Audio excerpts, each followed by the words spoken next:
ওই আরবের মুশরিক বেঈমানেরা ঘুরে আর কয় মুহাম্মদের কপাল খারাপ, কারণ ওর ছেলে নাই, ওর আছে কন্যা, মরিয়া গেলে ওর ইজ্জত আর বংশ কে রক্ষা করবে? নবীর মনে কষ্ট।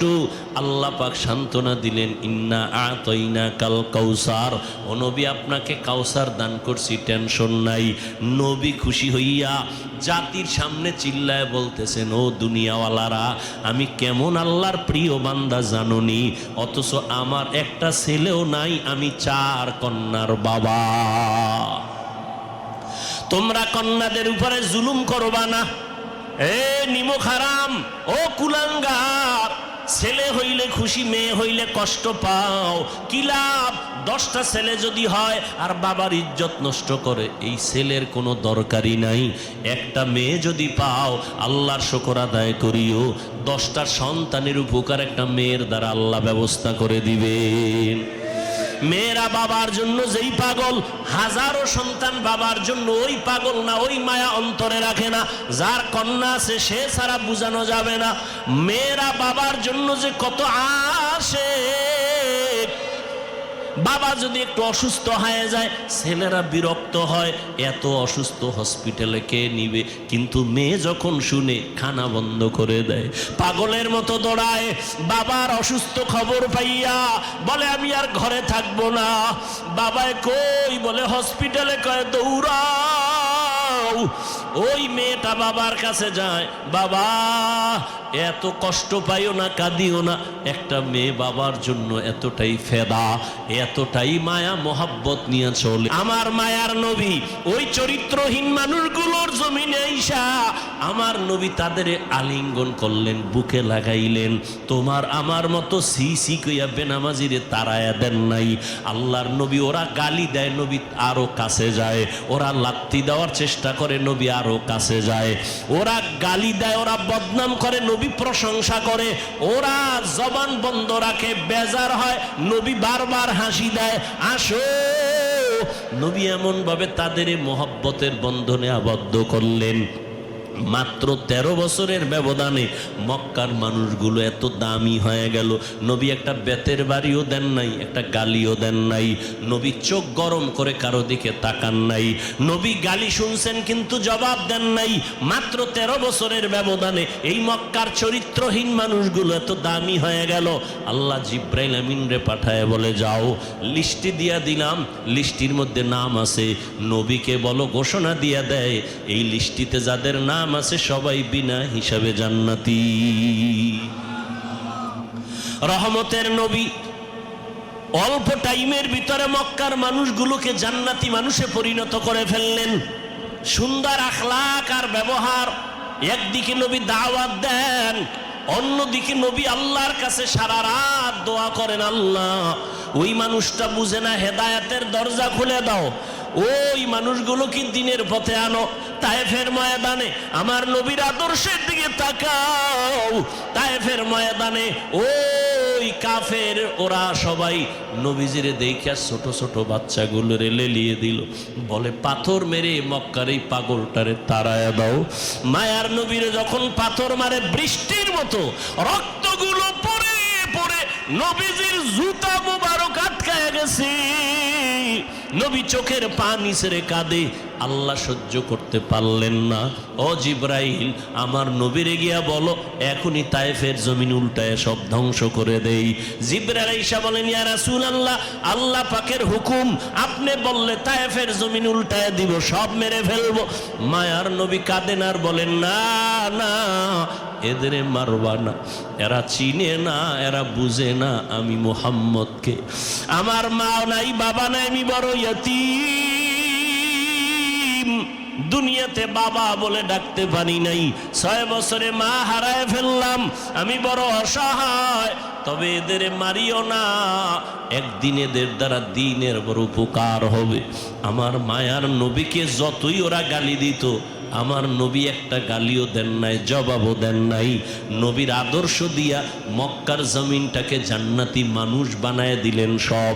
ও আল্লাহর বান্দারা, ওই রহমতের নবী কেমন আদর্শ কায়েম করে দিলেন। যুবকদের নবী বলে গেলেন, যুবকের আমি মুহাম্মদের উপকার করেছে, বুড়ারা আমি মুহাম্মদের বিরোধিতা করেছে। ও যুবক বাবা, কয়দিন আর দুনিয়াতে বাঁচবা? আমি কিন্তু এতক্ষণ চিল্লাইলাম, তোমার পায়ে ধরে ধরে বয়ান করলাম। কুত্তার মতো সারাটা দেশে ওলামায়ে কেরাম দৌড়ায় আর বয়ান করে, পাও ধরে। ও আল্লাহর বান্দারা, বিনিময়ে তোমরা একটা টাকাও দাও না, বরং গালি দাও, বিরোধিতা করো। এরপর আলেমরা কিন্তু এর গালির জবাবও দেয় না, বরং দেখলে হাসি মুখে সালাম দেয়, মোহব্বতের সাথে বুকে লাগায়। এর একটাই মাত্র কারণ, নববী আদর্শে তারা চলতেছেন, দুনিয়ার মানুষের দিনের পথে ডাকতেছেন। ও যুবক বাবারা, আজকে আমি এই কথা বলি নাই তুমি আজকে আমার মতো পাগড়ি লাগাও, স্কুল কলেজে তালা লাগায় মাদ্রাসায় চলে আসো। না রে বাবা, তুমি স্কুলে থাকো, কলেজে থাকো, লেখাপড়া করো, চাকরি করো, ডাক্তারি পড়ো, ইঞ্জিনিয়ারিং পড়ো, ব্যবসা করো, রহমতের নবীর মোহাব্বত লাগায় সুন্নাতওয়ালা জিন্দেগির দিকে আগাও। নবীর পুরাটাই রহমত, এর বাইরে কিছুই নাই। জগৎ সমূহের জন্য রহমত। এখানে অনেকে তরজমা করে উভয় জগতের জন্য রহমত। উভয় জগৎ মানে দুনিয়ার জগৎ, পরকালের জগৎ। আমি তরজমা করলাম জগৎ সমূহের জন্য রহমত। তার মানে জগৎ দুইটা না, জগৎ আরো বেশি। রুহের একটা জগৎ, আলাদা জগৎ। মায়ের গর্ভের একটা জগৎ, আলাদা জগৎ। দুনিয়ার জগৎ একটা আলাদা জগৎ। আলমে বারজাখ, কবর জগৎ একটা আলাদা জগৎ। হাসরের ময়দানের একটা জগৎ হলো আলাদা জগৎ। জান্নাত ও জাহান্নামের জগৎ আলাদা জগৎ। আল্লাহ বলেন, এই সব জগতের জন্য আমি আল্লাহ হলাম রব্বুল আলামিন, আর আমার বন্ধু মুহাম্মদকে বানায় দিলাম রাহমাতুল লিল আলামিন। সমস্ত জগতের জন্য আমি আল্লাহ হলাম রব, আর আমার বন্ধু মুহাম্মদকে বানায় দিলাম রহমত। আমার বন্ধুর পুরাটাই রহমতে ভরা। এই জন্য আমি আল্লাহ প্রথম আওয়াজ দেই গরম, এরপরে নরম। আমার বন্ধুর সব কথাই নরম, গরম কথা কম। আমি আল্লাহ গরম আওয়াজ দিলাম আল আসর ইন্নাল ইনসানা লাফি খুসর। সব মানুষগুলো জাহান্নামে যাবে, সব মানুষ জাহান্নামী, একজনও বাদ নাই। কিন্তু কিন্তু বইলে একটু ঠান্ডা করলাম, সব জাহান্নামে যাবে না। ইল্লাল্লাযীনা আমানু ওয়া আমিলুস সালিহাত, যারা ঈমান আনবে, নেক আমল করবে, এইরকম 4 গুণওয়ালারা জান্নাতি। আপনার আমার মায়ার নবী, রহমতের নবী আল্লাহ পাক বুঝায় দিলেন কেমন রহমত। নবী বলেন সব উম্মত জান্নাতি, কুল্লু উম্মতি ইয়াদখুলুনাল জান্নাহ, সব উম্মত জান্নাতে যাবে। কিন্তু যারা আমাকে মানে না, তারা সহসয় জান্নাতে যাবে না। রহমতের নবী, রুহের জগতের জন্য নবী রহমত। মায়ের গর্ভের ক্ষেত্রে নবী রহমত, দুনিয়ার জগতের জন্য নবী রহমত, কবর জগতের জন্য নবী রহমত, হাসরের জগতে নবী রহমত, জান্নাত ও জাহান্নামের জগতের মাঝেও রসুল রহমত। জান্নাতে রহমত হবে, জাহান্নামে রহমত হবে, এটা কেমন কথা? ভিন্ন ভিন্ন আলোচনা। রুহের জগতের জন্য নবী কেমন রহমত, ভিন্ন আলোচনা। দুনিয়ার জগতের জন্য নবী কেমন রহমত, ভিন্ন আলোচনা। কবর জগতের জন্য নবী কেমন রহমত, ভিন্ন আলোচনা। হাসর জগতের জন্য কেমন রহমত আমার নবী, ভিন্ন আলোচনা। আমি শুধু দুনিয়ার জন্য নবী কেমন রহমত, এ বিষয়ে 2-4টা কথা বলবো। দুনিয়ার জগতের জন্য নবী রহমত, কেমন রহমত? বলে মুমিনদের জন্য রহমত আলাদা, মুমিনদের জন্য নবী রহমত। বেঈমানের জন্য নবী রহমত, পুরুষের জন্য নবী যেমন রহমত, নারীদের জন্য নবী রহমত, মানুষের জন্য নবী যেমন রহমত, জিনদের জন্য নবী রহমত, ফেরেশতাদের জন্য নবী রহমত। নবী যেমন মানুষের জন্য রহমত, ভিন্ন ভিন্ন প্রাণীদের জন্য নবী রহমত, মরা গাছের জন্য নবী রহমত, সমুদ্রের প্রাণীর জন্য নবী রহমত, জঙ্গলের প্রাণীদের জন্য নবী রহমত। কেমনে কেমনে কেমনে কেমনে প্রত্যেকটার পেছনে একটা ঘটনা আছে, এগুলোর কাহিনী আছে, আলোচনা আছে। রহমতের নবী এমন এক সময় আল্লাহ দুনিয়ার জমিনে পাঠাইলেন, যেই সময় পুরা দুনিয়াটা একটা এলোমেলো অবস্থা, মানুষের মধ্যে কোনো শান্তি নাই, আদব নাই, শিষ্টাচার নাই, মানবতা নাই। এর মধ্যে সব থেকে বেশি খারাপ হলো মক্কার মানুষ। মক্কার মানুষ এতটাই খারাপ, যেই খারাপ মানুষ আর দুনিয়ার কোথাও ছিল না। চরিত্রহীন, এত খারাপ। আল্লাহর ঘর বাইতুল্লাহ, নারী আর পুরুষেরা উলঙ্গ হয়ে তাওয়াফ করে। মক্কার মানুষ এতটাই খারাপ, নারীদের তারা সমাজে পছন্দ করে না, কন্যাদের পছন্দ করে না। বাবা হইয়া তার আপন মেয়েকে জ্যান্ত পাথর চাপা দিয়া মেরে ফেলে, এতটাই খারাপ। টেকনাফের জমিনে মদের আড্ডা চলে, কোথাও ইয়াবার আড্ডা চলে। আমাদের মুফতি সাহেব হুজুর আলেমদের নিয়ে বসলেন, কেমনে যাত্রা গান চলবে, ফিরানো যায়, কেমনে নারীদের নিয়ে গান বাজনা উলঙ্গ নাটক চলবে, বন্ধ করা যায়। আমরা হুজুরেরা সব একত্রিত হয়ে সম্ভব না। আদা মুসলমানের একটু ডাক দাও। পুরাতো না আদা মুসলমান কোন এলাকার? কয় ওই এলাকার যারা আদা মুসলমান, নামাজ পড়ে আবার মিশা কথাও কয়, নামাজ পড়ে আবার সুদও খায়, এমন নামাজি আছে না নাই? এদের ডাক দাও। 2-4-5 জন গণ্যমান্য আদা নামাজিরে ডাকলো। ডাকার পরে কয়, ভাই তোমগে এলাকার ভিতরে মদের আড্ডা চলে, কি করা যায়? কয়, হুজুর আপনি যাইয়েন না, আমরা গিয়ে দেখি কি অবস্থা। মোটামুটি আমরা একটা ধারণা নিয়ে আসি, ফাইনাল আপনার পরিবেশ যদি থাকে আমরা আপনাকে নিবে, আর আগে নেওয়া যাবে না। হুজুর যদি ডাইরেক্ট এসে যায় নারীদের আড্ডায়, নারীদের নাচ গানের প্যান্ডেলে, মানুষ বলবে এত বড় হুজুর কেমনে আসলো, লজ্জা কি নাই? ঠিক নি? কেমনে আসলো এই বেহায়া নারীদের আড্ডাখানায়? কিন্তু আমার আল্লাহ পাকের নিজাম, সারা দুনিয়ার মানুষগুলো মুরব্বি হারা, মানবতা নাই, ব্যবহার ভালো নাই, চরিত্র ভালো নাই। মক্কার মানুষ আরো খারাপ। কোন ভালো হুজুর, ভালো আলেম খারাপ জায়গায় প্রথমে যায় না, মানুষ খারাপ বলে, বলে না? বলে না? আমার আল্লাহ, আমার নবী কেমন পবিত্র, কোনো তুলনা নাই। কিন্তু তারে আল্লাহ এমন জায়গায় পাঠাইলেন যেই জায়গার মানুষ পুরা দুনিয়ার মধ্যে চূড়ান্ত খারাপ। দেখছেননি কারবার? দুনিয়ার মধ্যে চূড়ান্ত খারাপ যেই মানুষগুলো, সেখানে আপনার আমার পবিত্র নবীকে পাঠাইলেন। এমন এক সময় রহমতের নবীকে আল্লাহ পাঠাইছেন। সারা দুনিয়ার মানুষ এত খারাপ হলো কেন?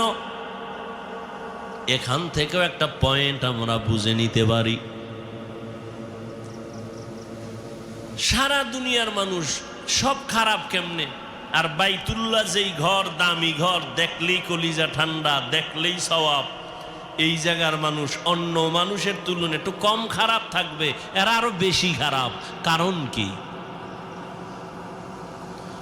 এর একমাত্র কারণ হলো এদের কাছে কোনো মুরব্বি নাই। উম্মতের মুরব্বি নবী ঈসা নবী নাই, আমগো নবী আসবেন, মাঝখানে অনেক সময় চলে গেল, মুরব্বি নাই। আবার যারা মুরব্বির চেয়ারে ছিলেন, ক্রমান্বয়ে তারা দুনিয়ার লোভে পড়ে হক আর বাতিলটাকে খলতমলত করে ফেললো, ওলট পলট করে ফেললো। দুনিয়ার লোভ তাদেরকে হকের রাস্তা থেকে পিছনে নিয়ে গেল। এই জন্য যারা মুরব্বি মানবে না, তাদের মরার আগেই পদস্খলন হবে। আল্লাহ মানুষ বানাইছেন, মানুষ বানায় মানুষ যেন তার সম্মান ঠিক রাখিয়া চলতে পারে, সেজন্য দুইটা ব্যবস্থাও দিয়েছেন। প্রথম ব্যবস্থার নাম মুরব্বি মেনে চলো, দ্বিতীয় ব্যবস্থার নাম আল্লাহর দেওয়া কিতাব অনুসরণ করো। বর্তমান দুনিয়াতে মানামানির ক্ষেত্রে তিনটা দল আছে সারা দুনিয়ায়। এক দল বলে আমরা মুরব্বি মানি না, আমরা কিতাব মানি, কোনো ব্যক্তি মানি না। চায়ের দোকানে বইয়া চা পান করে আর আড্ডা দেয়ার খায়। আমরা হাদিস কোরআন মানি, কোনো হুজুর টুজুর মানি না, ওলিয়া উলিয়া মানি না, মাযহাব মানি না, আমরা কোনো ব্যক্তি মানি না। যারা শুধু কিতাব মানি বলে, ব্যক্তি মানে না, আল্লাহর কসম তারা ভণ্ড। আর এক দল আছে আমরা মুরব্বি মানি, কোনো কিতাব মানি না। কিতাব মানবো কি? আব্বাও পড়তে পারে না, আমরাও পড়তে পারি না, কোরআনের আরবি কি পড়তে জানি না, হাদিসের আরবি বুঝি না, পড়তেও পারি না। আমগো পীর সাহেব যা কয় তাই মানবো। কয় পীর যদি জাহান্নামের দিকে নেয় কি করবি? কয় যাব। তাহলে যারা কিতাব মানে, শুধু ব্যক্তি মানে না, ভণ্ড। আবার যারা ব্যক্তির গোলামি করে, কোনো কিতাব মানে না, কোরআন সুন্নাহর আলোকে চলে না, তারাও ভণ্ড। আর যারা বলে আমরা ব্যক্তিও মানি, কোরআন হাদিসও মানি, তারা হক। কারণ ব্যক্তি ছাড়া কোরআন হাদিস বোঝা যাবে না।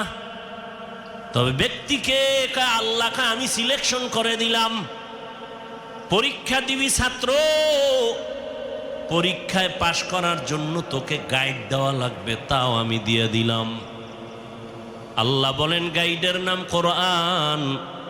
গাইড বুঝো না, বুঝাইয়া দেওয়ার জন্য কোচিং মাস্টার লাগবে, কোচিং প্রাইভেট মাস্টার। এরা তোরে গাইড ধরে ধরে বুঝাবে, পরীক্ষার প্রশ্নগুলো দাগায় দিবে। আল্লাহ বলেন আমি গাইড দিলাম কোরআন, আর এই গাইডকে তোর কাছে বুঝাইয়া দেওয়ার জন্য আমি কোচিং মাস্টার বানাইলাম, রাহমাতুল লিল আলামিন।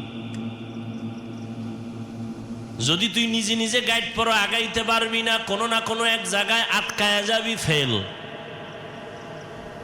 10 সাবজেক্টের মধ্যে বান্দা তুমি সবটায় যদি 100 করে পাও, একটায় যদি তুমি 20 পাও, তুমি পুরাটাই ফেল। 10টা সাবজেক্টের ভিতরে প্রত্যেকটায় যদি তোমার 100 নাম্বার দরকার নাই, 50 দরকার নাই, 33 করে যদি তুমি সবগুলোতে সমানভাবে পাও, তুমি পাস। কিন্তু 9টা সাবজেক্টে তুমি 100 নাম্বার পাইছো, একটায় পাইছো মাত্র 28 বা 25, তুমি পুরা সাবজেক্ট ওয়ারি ফেল। ঠিক না? জিহাদের ময়দানে নাম্বার উঠাইছো 100, তাসকিয়ার লাইনে তোমার নাম্বার 20, তুমি ফেল। তাসকিয়ায় নফসের লাইনে তোমার নাম্বার 100, জিহাদের ময়দানে তোমার নাম্বার 20, তুমি ফেল। আমার রসুলের প্রত্যেকটা কাজের ক্ষেত্রে তোমার অন্তর দিয়া দাও, জান মাল কোরবান করে 100 নাম্বার উঠাও, তুমি পাস। রহমতের নবী বিদায় বেলা চলে গেলেন। এই উম্মত কিয়ামত পর্যন্ত আর একটা সেকেন্ডের জন্য নবীকে পাবে কি? টেকনাফে নবী আইবেননি, মাঝে মাঝে আসবেন। আবু বকর, ওমর, ওসমান, আলী, কোন সাহাবায়ে কেরাম আসবেন? রাদিয়াল্লাহু আনহুম আজমাইন। আসবেন আবু হানিফা, ইমাম বুখারী, ইমাম মুসলিম, ইমাম তিরমিজি আসবেন, বড় পীর আব্দুল কাদের জিলানী আসবেন। আমগো কাম কি? আমরা তো জান্নাতে যাব না ইনশাআল্লাহ। এখন জান্নাতে যে যাব, পথ কই, ঠিকানা কই? ঠিকানা লাগবে না? ঠিকানা আছে কোরআন হাদিসে। কোথায়? এখন আপনি কোরআনের আরবিও বুঝেন না, হাদিসেরও আরবি বুঝেন না, আপনার উপায় কি? একটাই মাত্র পথ। আল্লাহর নবী বলেন, আমি বিদায় হয়ে গেল, আমি দুইটা জিনিস তোমাদের মাঝে রেখে গেলাম, দইরা রাখলে ঈমানও যাবে না, সম্মানও যাবে না। ঈমানও যাবে না, সম্মানও যাবে না। খেয়াল করেন, এই উঠা বসা করেন কেন ভাই? লড়াচড়া করেন কেন? কারো জ্যৈষ্ঠ মাস, কারো সর্বনাশ। ভালো করে বুঝার চেষ্টা করেন, খুব সাবধান। কিয়ামত পর্যন্ত কেউ আসবেন না, নবী আসবেন না, সাহাবায়ে কেরাম আসবেন না। জান্নাতে তো যেতে চাই, ঠিকানা কোরআন হাদিসে কিন্তু পড়তেও পারি না, কপাল খারাপ। হাদিসের আরবি বুঝি না, ব্যাখ্যা তো পরের কথা। কোরআনের তরজমা বুঝি না, ব্যাখ্যা পরের কথা। ওয়ালা দল্লিন আছে না? প্রত্যেক নামাজেই কিন্তু এই আয়াত পড়ি, গায়রিল মাগদুবি আলাইহিম ওয়ালাদ-দাল্লিন।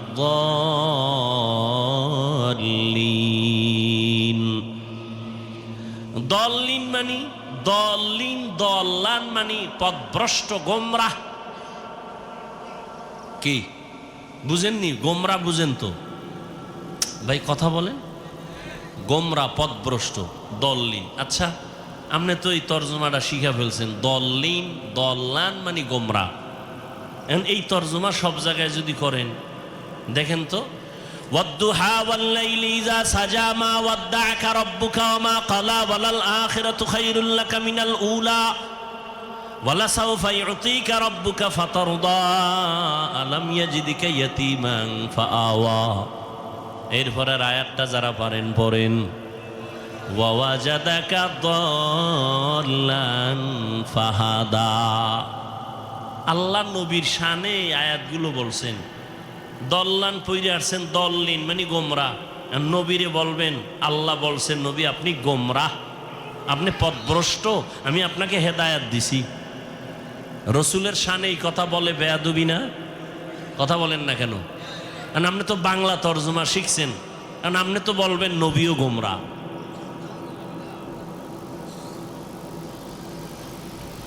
ভাইরা আমার, আলমিরা আলমিরা সিন্দুক আছে না, তালা মেরে রাখছে, যার কাছে চাবি আছে।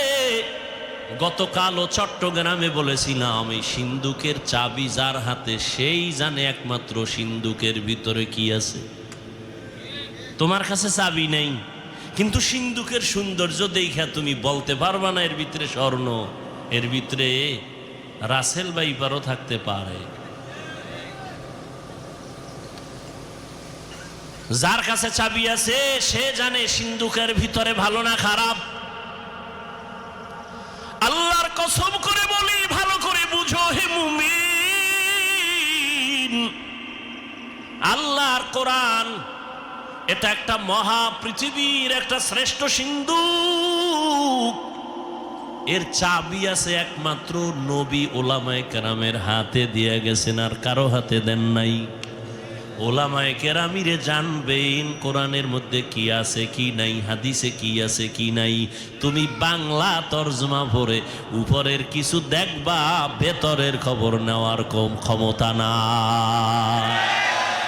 এলমেরা এজাজো করদন বেহিসাব, খলকেরা দাদন জওয়াবে বাসওয়াব, হক না দারদ দোস্তে খলকা জারেরা, নিস্তে ই খসলত একে দিন দারেরা।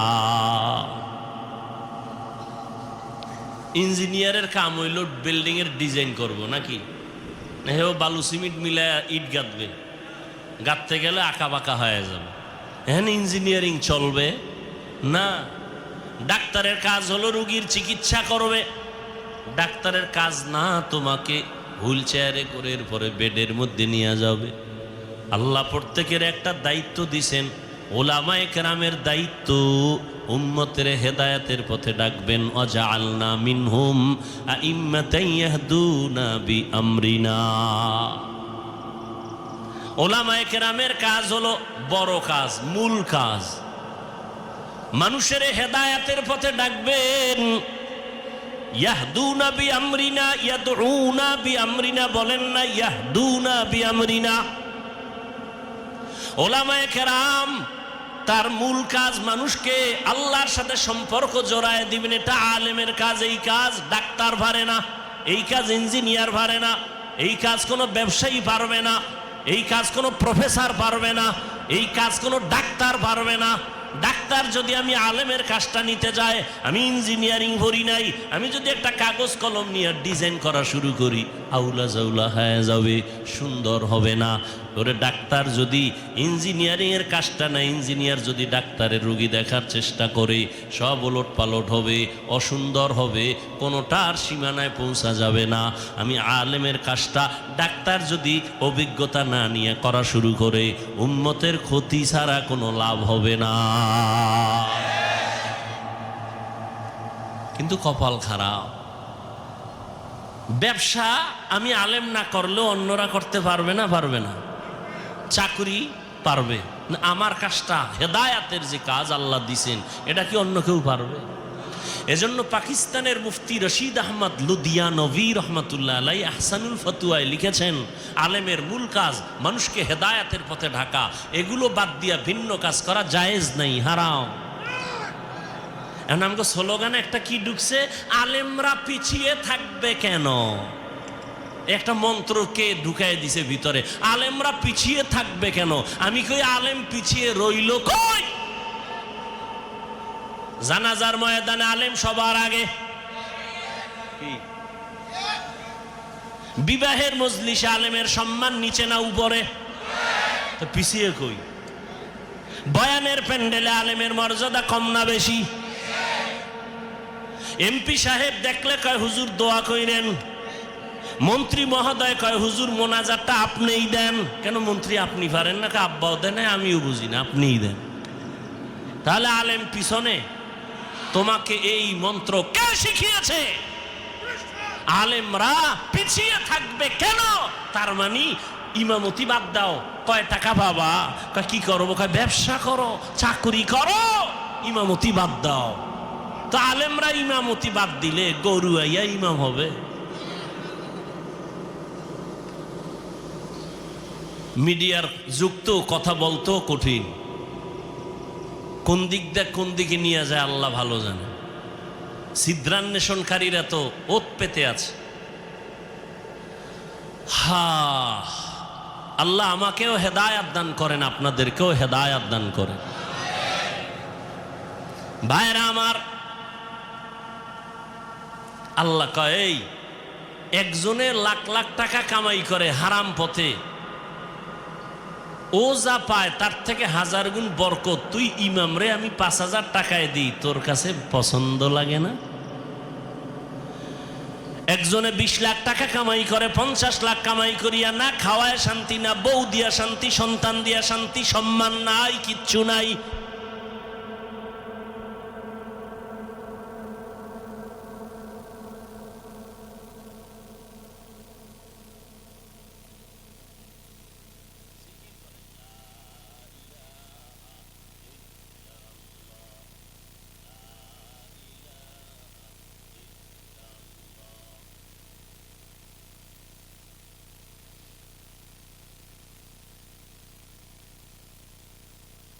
ইল্লাল্লাহু মুহাম্মাদুর রাসূলুল্লাহ। কি ভাই, জিকির কোনো পীর সাহেবের না আল্লাহর? তো জিকিরের সাথে আপনাদের দুশ্মনী আছে? আমি সেদিনও কিতাবে দেখছি, আল্লাহর জমিন ও আসমানের মধ্যে আল্লাহর নামের যত জিকির, শ্রেষ্ঠ জিকির হলো এই জিকির, লা ইলাহা ইল্লাল্লাহ, লা ইলাহা ইল্লাল্লাহ। ইল্লাল্লাহ লা ইলাহা ইল্লাল্লাহ লা ইলাহা ইল্লাল্লাহ লা ইলাহা ইল্লাল্লাহ। কত মজার জিকির। আহ, জিকিরে হাকা আমদ গজাই রুহে রা মরহম আমদ ই দিলে মজরুহে রা। যেই বান্দা মিষ্টি খায় না সে মজা বুঝে, যে দধি খায় না সে দধির মজা বুঝে না, যে কুমিল্লার রসমালাই খায় না সে কুমিল্লার রসমালাইয়ের মান বুঝবে না। যেই বান্দা মাওলার নামের জিকির করে না ও জিকিরের মজা কখনো বুঝবে। আল্লাহর কসম, যত কঠিন থেকে কঠিন মুসিবতে আপনি পড়ে যান, আপনি সাথে সাথে আমার মাওলাকে স্মরণ করেন, লা ইলাহা ইল্লাল্লাহ লা ইলাহা ইল্লাল্লাহ লা ইলাহা ইল্লাল্লাহ লা ইলাহা ইল্লাল্লাহ। অর্থ কি? ও আল্লাহ, আপনি ছাড়া আর কোনো আমার ইলাহ নাই, কোনো রাজ্জাক নাই, কোনো মাহবুদ নাই, কোনো মাশুক নাই, কোনো মাহবুব নাই। আপনি আমার একমাত্র মালিক। ইজ্জত দেওয়ার মালিক আপনি ছাড়া আমার কেউ নাই, সম্মান দেওয়ার মালিক আল্লাহ আপনি ছাড়া কেউ নাই, রিজিক দেওয়ার মালিক আপনি ছাড়া আমার কেউ নাই। ও আল্লাহ, আমার সম্মান আপনি হেফাজত করেন, ইজ্জতের হেফাজত করেন, রিজিকের ব্যবস্থা করেন। ও আল্লাহ, মুসিবত থেকে হেফাজত করেন। এই নিয়তে জিকির করবেন, জিকির করবেন মোহব্বত লাগাইয়া, কোনো তাবিজ লাগবে না। এটাই হলো মুসিবত থেকে হেফাজতের বড় তাবিজ। ইমাম সাহেবরা তাবিজ লেখেন, আপনারা আবার রাগ করেন না। যাগো তাবিজ লাগবে এরা তো দরজায় গিয়ে সিরিয়াল দিবেই। ভাইরা আমার, কি কথা জানি বলতেছিলাম, গেছে, ভুলে গেছে আধা মিনিটে। ওলামায়ে কেরাম,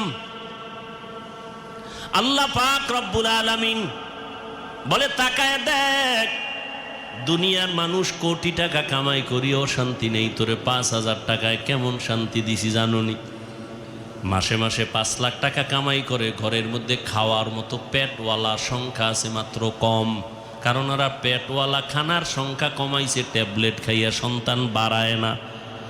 আর তুই চাকরি করো, মসজিদে খেদমত করো, বেতন 10,000, মাদ্রাসায় পড়ো 10,000, 5-7 মাস বাকি, তোর ঘরে খানেওয়ালার সংখ্যাও বেশি না।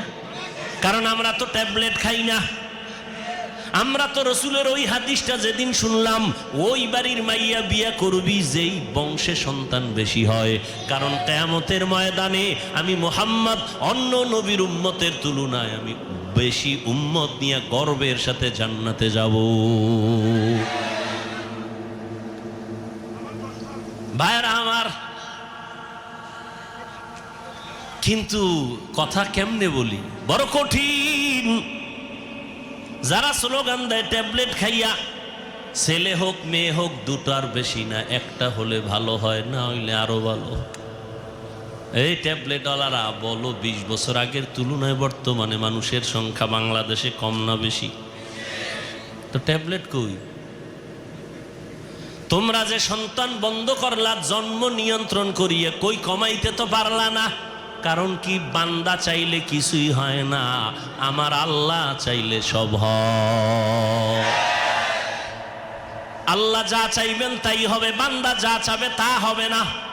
তবে হ্যাঁ, বান্দা চাইলেও হবে যদি বান্দার চাওয়াটা আল্লাহর চাওয়ার সাথে মিলে যায়। ভাইরা আমার, আল্লাহ পাক চাইছেন মানুষ বাড়াবেন। এখন বেঈমানের কথা, কমাও কমাও, মানুষ কমাও কেন? দুইটা কথা, দুইটা স্লোগান কারা, মানুষ বেশি হলে থাকবে কই, খাবে কি? এই স্লোগান দুইটা। আল্লাহ কয়, দোনোটার চাবি আমার হাতে রাখছি। মানুষ কই থাকবে ব্যবস্থা আমি করব, মানুষ কি খাবে ব্যবস্থা আমি করব। মুরব্বীরা বলেন তো, 1% জায়গা বুঝেন না? মুরব্বীরা বলেন না কেন? কয় শতাংশ? 1% জায়গায় যেই পরিমাণ ধান হইতো 20 বছর আগে, এখন কম না বেশি? বাড়াইছে সরকার। আপনার আব্বা কে বাড়াইছেন? আগে 10টা পেয়ারা খাইলো জিব্বায় টের পায় না কি খাইছি, আর এখন 1টা কেজি পেয়ারা একজনে খাওয়া যায় না। এই খানার বরকত কে দিছে? ওয়াতারযুকু মান তাশাউ বিগাইরি হিসাব। गर तवक्कुल मी कुनी हर सुबह शाम मेरा सानद रिज़्क़ तू अज़ला मकाम जुज़्बा हक़ ची ज़े मखा अज़ इंसुजा फज़ले उ आमस्ते दर जुमला जहा। রিজিক আগের তুলনায় বরকত বাড়ছে না? এখন কিন্তু খাওয়ার মানুষ নাই, খানা আছে অনেক, খাওয়ার মতো মানুষ নাই। 10 জনের খানা একজনে খাইতে পারতো, এই মানুষও ছিল না, এখন নাই। এখন নাই কিন্তু কিলাকিলিটা আছে, খাইতে চায় বেশি, পারবে আধা কেজি কিন্তু 1 কেজি নিয়ে টানাটানি। ডাক্তার বলছে মিষ্টি খাওয়া হারাম, হয়ে গেছে সবে বরাতে মিষ্টি আনতে মসজিদে তবারক। 1 পটলা নিয়ে 1 হাতে পকেটে নিয়ে আর 1 হাত বাড়াইছে আর 1 পটলা নেওয়ার জন্য। আছে না নেই? একজনের পিছন দিয়ে তাকায় দেখে আমি একটাই ভাই না, ও একটা ভাই আর একটা লই টানে কেন? ও পিছনের লই টান দিছে। টান যখন দিছে 2 জনের ভিতরে লাগছে ঝগড়া কিলাকিলি। শেষ পর্যন্ত একজনও আর খাইতে পারল না, খালি হাতে বাড়ি। খাইতে পারে না কিন্তু খাওয়ার আগ্রহ নিয়ে জুলুম পর্যন্ত মানুষ করে, গরিবের উপরে জুলুম করে। আল্লাহ বলেন দেখ রিজিকের চাবি আমার হাতে রাখলাম, এই চাবিটা দুনিয়ার কারো কাছে দেয় নাই আল্লাহ। যদি সরকারের হাতে দিতেন, দুনিয়ার কোনো কোটিপতির হাতে দিতেন, আমগো হুজুরগো কত আগে না খাওয়া মেরে ফেলতো, ঠিক না? কিন্তু আল্লাহ দেখছেন নি, মহামারী করোনা চোখে আঙ্গুল দিয়ে আল্লাহ দেখাইয়া দিলেন। সারা দুনিয়াটা স্তব্ধ হয়ে গেল, চাকরি বন্ধ, ব্যবসা বন্ধ, স্কুল বন্ধ, কলেজ বন্ধ, ট্রেন বন্ধ, প্লেন বন্ধ, দোকান বন্ধ, সব বন্ধ হয়ে গেল। তাকায় দেখছো আল্লাহর কোরআনের একটা মাদ্রাসাও বন্ধ হয় নাই। কয়জন হুজুর না খাইয়া মারা গেছে করোনার সময়, ভিক্ষা করছে কিছু দাও। আল্লাহ তাদের অল্প টাকা দেয় কিন্তু এর মধ্যে বরকত অনেক বেশি। বরকত বুঝেননি? একজনে 3 প্লেট খাইয়া কয় আরো কিছু দে থাকলে, আর একজনে 1 প্লেট দিয়া 4 জনে খাইয়াও কিছু থেকে যায়, পেটে খাওয়ার জায়গা নাই, ক্ষুধা নাই। এ হলো বরকতি খানা। আল্লাহ রিজিকে বরকত দেয়। কেউ খাওয়ার পরে কয় বাথরুমের দরজা তাড়াতাড়ি খোল, আমার পেটের অবস্থা বড় খারাপ, নিম্ন চাপ শুরু হয়ে যাচ্ছে। আর একজনে খায় দিব্যি আরামে ঘুমায়, কোনো টেনশন নাই, কোনো রোগ নাই, ডাক্তার নাই। আল্লাহ বলেন ওরে বান্দা তাকায় দেখ, ইহুদি খ্রিস্টান সমস্ত দুনিয়ার বিধর্মীরা চায় ইসলামের আলো বন্ধ হয়ে যাক। আমার আল্লাহ বলেন আমি আলোটা কেমনে জ্বালাইছি দেখছুনি? করোনায় সব বন্ধ, কোরআনের আলো বন্ধ নাই, কোনো হুজুর না খায় মরে নাই। কেমন কুলাঙ্গার সন্তান, বাবায় করোনায় আক্রান্ত, ছেলেরা ট্রিপল মাস্ক লাগায়া বাবার কাছেও যায় না করোনা। এলাকার গরিবের টাকা দিয়ে কয় লাশটা বাইরে ফেলে রাস্তায়, টাকা পায় গরিবেরা বাবার লাশটা রাস্তায় ফেলে আসলো। সন্তানরা দরজা জানালা আটকায় দিল, জানালা খুলি একবারও তাকায় নাই বাবার লাশটা কি কুত্তায় খাইলো নাকি জানাজা হলো, আর দেখেই নেই। কি হইল? ওই করোনার সময় শত শত লাশ। ইতিহাস ভুলে যাইও না রে যুবক, ওই করোনার সময় শত শত লাশ। আমার দেশের কিছু পুলিশ ভাইরা আর অধিকাংশ টুপিওয়ালা ওলামায়ে কেরামরা এই করোনার লাশগুলো নিজের কাঁধে নিলেন, গোসল করাইলেন, কাফন পরাইলেন, দাফন ভরাইলেন। একজন হুজুরেও করোনায় মরে নাই। আল্লাহ চোখে দেখায় দিলেন আঙ্গুল দিয়ে, এরপরও যারা দেখবে না কি আর করার। যে দেখবে না সে আমি হাফিজুর রহমানেরটা দেখবে তো পরের কথা, মক্কা মদিনার ইমামেরটা দেখবে দূরের কথা। স্বয়ং রসুল যদি বয়ান করে এরপরও কপালে কালেমা আসবে না। এরকম দুই একটা বেঈমানের নাম আপনারা জানেন না, যে রসুলের বয়ান শুনিয়াও কালেমা পড়ে না। এরকম বেঈমানের নাম জানেননি? কে কে? আবু জাহাল নামের বেঈমান হাতের মুষ্টির মধ্যে পাথর নিয়ে কয়, ভাতিজা বলতে পারো হাতের মুষ্টির মধ্যে কি আছে? বলতে পারলে কি হইব? আমি এখন তোমারে নবী মানবো, কালেমা পড়ব। নবী বলেন, আমি হাতের মুষ্টিতে কি আছে জানি না। কেন জানো না? আমি গায়েবের মালিক না, তবে হাতের মুষ্টিতে যা আছো, নবী ইশারা করলেন, ও মুষ্টির ভিতরে যা আছো একটু আওয়াজ দাও। সাথে সাথে আবু জাহালের হাতের পাথরগুলো কালেমা পড়া শুরু করলো। আবু জাহিল্লা পাথরগুলো মাটির মধ্যে ফালায় কয়, মুহাম্মদ বড় জাদুকর। নবীজির বয়ান শুনিয়াও কপাল পরা কালেমা পড়ে না।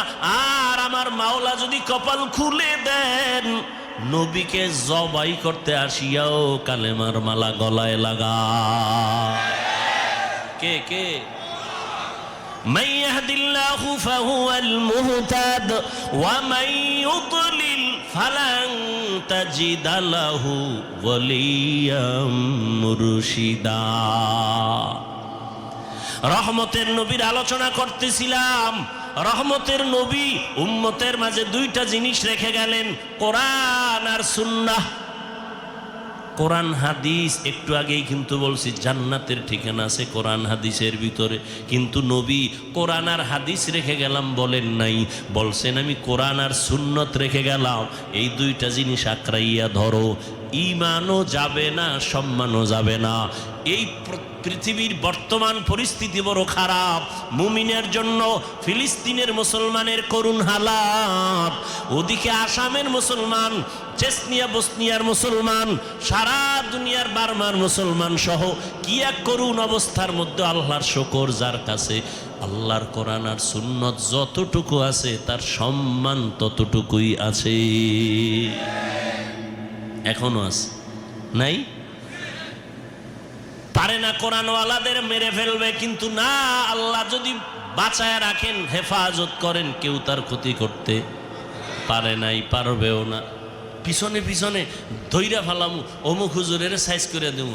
আল্লাহর কুদরত যদি এখলাস নিয়ে চলে, পৃথিবীর নিকৃষ্ট সন্ত্রাসীও যদি আইসা দাঁড়ায়, আলেমের পিছনে যাই বলুক, সামনে আইসা শুধু চেহারাটার দিকে নজর দিলে মোমের মতো বেঈমান দুর্বল হয়। কুদরত কার? এরে আল্লাহর বান্দারা, রহমতের নবী বলেন, ইলমের চাবি আমি উলামায়ে কেরামের হাতে দিয়া গেলাম। উলামায়ে কেরামদের থেকে তোমরা জান্নাতের ঠিকানা নাও, তাদের থেকে নিয়ে তোমরা জান্নাতের পথে চলো, সুন্নাত অনুযায়ী চলো।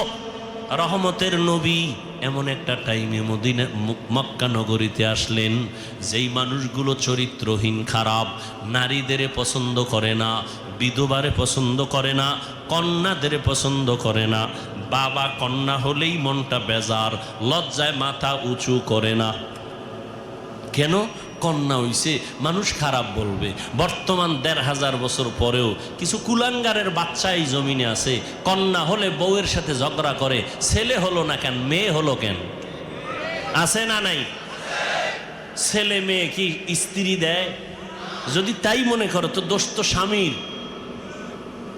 স্ত্রী তো তোমার জিনিসটাকে বহন করে, কষ্ট করে, না খানা না ঘুম, কষ্ট করে তোমার জিনিসটাকে আমানতের সাথে রক্ষা করে, তাকে পুরস্কার দেওয়া উচিত। কথা ঠিক না? জীবনের মূল কষ্ট মায়ের প্রসব বেদনা, সাত আসমান সাত জমিন তখন মায়েরই মাথায়। জীবনের মূল কষ্ট মায়ের প্রসব বেদনা, সাত আসমান সাত জমিন তখন মায়েরই মাথা। সুন্দর মুখ দেখে মার, আমার সুন্দর মুখ দেখে মায়ের ব্যথা যায় দেয় হাসাইয়া। ও আমার প্রাণের মা, মা গো মা, কোথায় গেলে মোরে ছাড়িয়া? জনম দুঃখী ইয়াতীম আমি, চায় না কেহ ফিরিয়া। আমি যখন ছিলাম আমার মায়েরই উদরে, চলাফেরা করলেন যে মায় কত কষ্ট করে। আমি যখন ছিলাম আমার মায়েরই উদরে,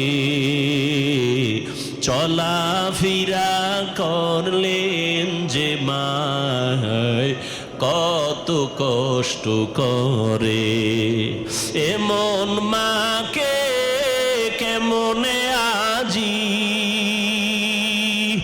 এমন মাকে কেমনে আজি যাব আমি ভুলিয়া। ও আমার প্রাণের মা, মা গো মা, কোথায় গেলে মোরে ছাড়িয়া? জনম দুঃখী ইয়াতীম আমি, চায় না কেহ ফিরিয়া। এরে আল্লাহর বান্দা, মা একটা সন্তান নিয়ে কতই যে কষ্ট করেন, স্বামীকে বুঝাইলেও জীবন ভর বুঝবে না রে বাবা। ওই বোঝা তো তোমার মাথায় কোনো দিন আসে না রে বাবা। আম্মা জান ঘুমাইতে গেছেন, হঠাৎ বেদনা শুরু, ঘুম নাই, সারাটা রাত কান্নায় চলে গেল। খানার প্লেট নিয়ে বসছেন, খেতে পারে নাই, ব্যথা শুরু হয়ে গেছে। সারা দিন আম্মাজান কান্না করে কাটাইলেন। ও আল্লাহর বান্দা, আম্মাজানের কণ্ঠ বাহিরের কেউ শুনে না কখনো, কিন্তু প্রসব বেদনা যখন শুরু হয়ে গেল, আম্মাজানের চিৎকারের আওয়াজ, আশেপাশের মানুষ বাড়িওয়ালারা ঘুমাইতে পারে না। মহিলা ঘরের মধ্যে কখনো কণ্ঠের আওয়াজ শুনি নাই, কিন্তু এখন চিল্লায় কেন রাত্র 12টার ভোরে? খবর নিয়ে দেখে বাচ্চার প্রসব বেদনা শুরু হয়ে গেছে। আম্মাজানের মনটা এতই যে দুর্বল, মনে হয় যেন মরিয়াই যাবে, এত চিৎকারের আওয়াজ। আমার দাদি, আমার নানি পাশে বসে আম্মাকে বুঝাইছে, থামাইতে পারে না। আম্মাজান এক পর্যায়ে নিরুপায় নিজেরে মনে করিয়া স্বামীকে ডাকছে, আমার বাবারে ডাকছে। আব্বাজানকে গোপনে ডাইকে আমার দাদি নানিরে কয়, চলে যাও, আমার স্বামীকে একটু কাছে আনো। আমার স্বামীকে কাছে আনলেন। আম্মাজান স্বামীর হাতটা ধইরা চোখের পানি ছেড়ে কাঁদে আর কয়, স্বামী, আমি আপনার ঘরে সংসার করতে গিয়ে কত বেয়াদবি করেছি, আপনার যেইভাবে খেদমত করা দরকার আমি করতে পারি নাই, দয়া করে আপনি আমার দাবিটা ছেড়ে দেন, আমাকে মাফ করে দেন। আব্বাজান বলে, বিবি তুমি এমন কেন করো? বলে, আমার মাথায় মনে হয় 7 আসমানের বোঝা চেপে আসছে, আমার মনে হয় মরণ, আমি মরিয়া যাব, আর দুনিয়ার সূর্য বুঝি দেখতে পারবো না, প্রসব বেদনা সহ্য করতে পারি না রে স্বামী। বাবা সান্ত্বনা দিয়া কয়, ধৈর্য ধারণ করো, আমি আল্লাহর কাছে দোয়া করতেছি। দিনদার স্বামী গিয়া নামাজের মুসাল্লায় দাঁড়াইয়া একটা চিৎকার দিয়া কয়, রে মালিক, কুদরতের ক্ষমতা জাহের করে দাও, আমার স্ত্রী মরণাপন্ন অবস্থায় বাচ্চা প্রসবের বেদনা সহ্য করতে পারে না রে আল্লাহ, কুদরতের সাথে তুমি আসান করে দাও।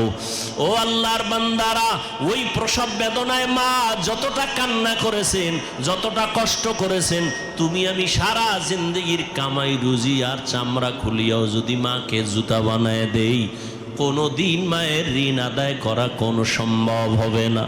ও আল্লাহর বান্দারা, আমার মায়ার নবী এই মায়ের সম্মান বজায় রেখেছেন, কন্যাদের উপরে যেন জুলুম না হয়। ওই আরবের মুশরিক বেঈমানেরা ঘুরে আর কয় মুহাম্মদের কপাল খারাপ, কারণ ওর ছেলে নাই, ওর আছে কন্যা, মরিয়া গেলে ওর ইজ্জত আর বংশ কে রক্ষা করবে। নবীর মনে কষ্ট, আল্লাহ পাক সান্ত্বনা দিলেন, ইন্না আতাইনা কাল কাউসার, ও নবী আপনাকে কাউসার দান করছি, টেনশন নাই। নবী খুশি হইয়া জাতির সামনে চিল্লায় বলতেছেন, ও দুনিয়াওয়ালারা, আমি কেমন আল্লাহর প্রিয় বান্দা জাননি, অথচ আমার একটা ছেলেও নাই, আমি 4 কন্যার বাবা। তোমরা কন্যাদের উপরে জুলুম করবা না। এ নিমক হারাম, ও কুলাঙ্গার, ছেলে হইলে খুশি, মেয়ে হইলে কষ্ট পাও, কি লাভ? 10টা ছেলে যদি হয় আর বাবার ইজ্জত নষ্ট করে, এই ছেলের কোনো দরকারই নাই। একটা মেয়ে যদি পাও, আল্লাহর শুকর আদায় করিও, 10টা সন্তানের উপকার একটা মেয়ের দ্বারা আল্লাহ ব্যবস্থা করে দিবেন। মেয়েরা বাবার জন্য যেই পাগল, হাজারো সন্তান বাবার জন্য ওই পাগল না, ওই মায়া অন্তরে রাখে না। যার কন্যা আছে সে ছাড়া বোঝানো যাবে না। মেয়েরা বাবার জন্য যে কত আসে, বাবা যদি একটু অসুস্থ হয়ে যায় ছেলেরা বিরক্ত হয়, এত অসুস্থ হসপিটালে কে নিবে, কিন্তু মেয়ে যখন শুনে খানা বন্ধ করে দেয়, পাগলের মতো দৌড়ায়। বাবার অসুস্থ খবর পাইয়া বলে আমি আর ঘরে থাকবো না।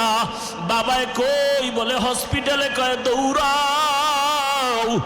ওই মেয়েটা বাবার কাছে যায়, বাবা এত কষ্ট পাইও না, কাঁদিও না। একটা মেয়ে বাবার জন্য এতটাই ফেদা, এতটাই মায়া মোহাব্বত নিয়ে চলে। একটা মেয়ে চায় তার কলিজাটা কাইটা বাবার জন্য দিয়া দিবে। ওই মেয়ে পাইয়া যারা খুশি না, তোমাদের কপাল বড় খারাপ। নবী বলেন, একটা কন্যা পাইছো, একটা জান্নাতের মালিক হয়ে গেছো। 2টা কন্যা পেয়েছো, 2টা জান্নাতের মালিক হয়ে গেছো। আমার মায়ার নবী ওই চরিত্রহীন মানুষগুলোর জমিনে আইসা আমার নবী তাদের আলিঙ্গন করলেন, বুকে লাগাইলেন। তোমার আমার মতো সি কইয়া বেনামাজিরে তাড়ায়া দেন নাই। আল্লাহর নবী, ওরা গালি দেয়, নবী আরো কাছে যায়। ওরা লাত্তি দেওয়ার চেষ্টা করে, নবী আরো কাছে যায়। ওরা গালি দেয়, ওরা বদনাম করে, নবী প্রশংসা করে। ওরা জবান বন্ধ রাখে, বেজার হয়, নবী বারবার হাসি দেয়, আসো। নবী এমন ভাবে তাদের মহব্বতের বন্ধনে আবদ্ধ করলেন।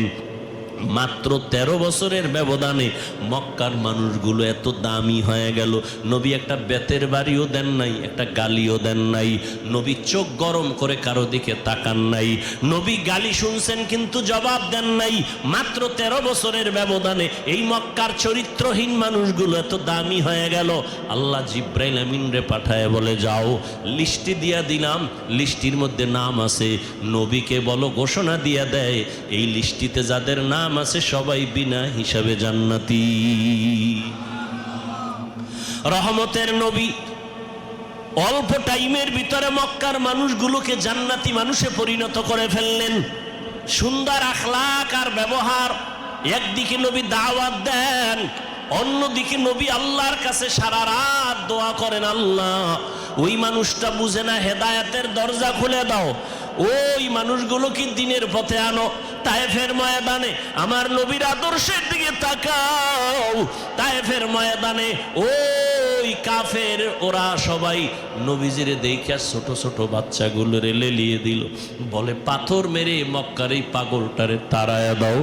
মায়ার নবীরে যখন পাথর মারে বৃষ্টির মতো রক্তগুলো পড়ে পড়ে নবীজির জুতা মুবারক আটকায় গেছে। নবী চোখের পানি ছেড়ে কাঁদে, আল্লাহ সহ্য করতে পারলেন না। ও জিব্রাইল, আমার নবীরে গিয়া বলো এখনই তায়েফের জমিন উল্টায় সব ধ্বংস করে দেই। জিব্রাইল আইসা বলেন, ইয়া রাসূলুল্লাহ, আল্লাহ পাকের হুকুম, আপনি বললে তায়েফের জমিন উল্টায় দিব, সব মেরে ফেলবো। মায়ার নবী কাঁদেন আর বলেন, না না, এদের মারবা না, এরা চিনে না, এরা বুঝে না আমি মুহাম্মদকে। আমার মা নাই, বাবা নাই, আমি বড় ইয়তীম,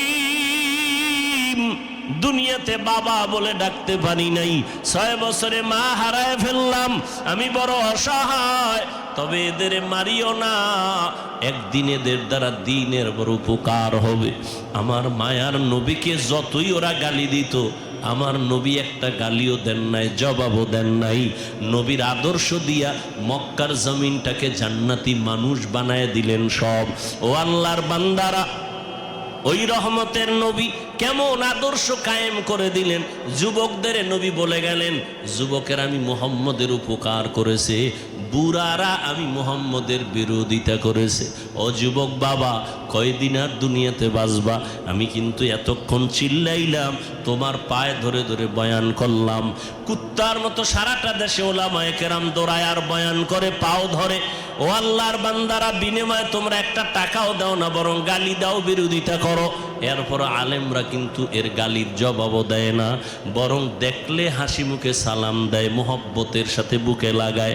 এর একটাই মাত্র কারণ, নববী আদর্শে তারা চলতেছেন, দুনিয়ার মানুষের দিনের পথে ডাকতেছেন।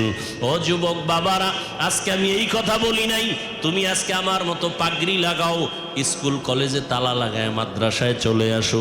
না রে বাবা, তুমি স্কুলে থাকো, কলেজে থাকো, লেখাপড়া করো, চাকরি করো, ডাক্তারি পড়ো, ইঞ্জিনিয়ারিং পড়ো, ব্যবসা করো, রহমতের নবীর মোহাব্বত লাগায় সুন্নাতওয়ালা জিন্দেগির নামাজ বাদ দেয় না। ও আল্লাহর বান্দা যুবক, তুমি কেন পারবা না?